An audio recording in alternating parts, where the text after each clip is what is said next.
I think subject would have object. अब would have को हम पॉसिबिलिटी वाले सेंस में भी इस्तेमाल करते हैं, जरा देखिए कि कैसे। I think subject would have object, कर्ता के पास कुछ होगा, कर्ता को कुछ होगा। ध्यान दीजिएगा, मुझे लगता है उसके पास पैसा होगा।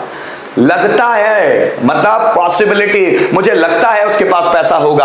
I think he would have money, मुझे लगता है उसके पास 10th की मार्कशीट होगी। होगी मतलब फ्यूचर की बात नहीं है, प्रेजेंट की पॉसिबिलिटी। जो ये वुड है ना, वो प्रेजेंट की पॉसिबिलिटी भी बताता है। मुझे लगता है उसके पास 10th की मार्कशीट होगी। So I think he would have marksheet of class 10। मुझे लगता है तुम्हारे दिमाग में कुछ, उसके दिमाग में कुछ होगा। So I think he would have something in his mind. मुझे लगता है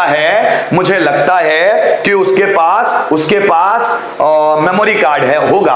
मुझे लगता है उसके पास मेमोरी कार्ड होगा। I think he would have memory card. मुझे लगता है रोहन के पास कार होगी। So I think Rohan would have a car. ध्यान दीजिएगा, यहां पर सब में वुड हैव लगा हुआ है, लेकिन मैंने यहां इफ का इस्तेमाल करके वुड हैव का इस्तेमाल किया, या आई विश का इस्तेमाल करके वुड हैव का इस्तेमाल किया, या आई थिंक का इस्तेमाल करके वुड हैव का इस्तेमाल किया। ये जो वुड हैव है ना दोस्तों, ये पॉसिबिलिटी वाला वुड हैव है। मुझे लगता है कि उसके पास मेरा कांटेक्ट नंबर होगा, उम्मीद है, मुझे ऐसी पॉसिबिलिटी है। So I think he would have my contact number. मुझे ऐसा लगता है कि उसके पास गोल्ड की चेन है। आई think he would have golden chain. ठीक है ना, एक सेंटेंस इसका, चलो बनाओ फटाक से।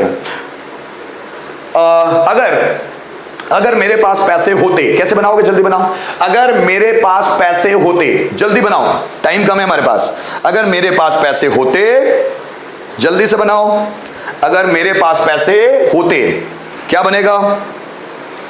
अगर मेरे पास पैसे होते, क्या बनाओ? If I would have money. सही है स्नेहा,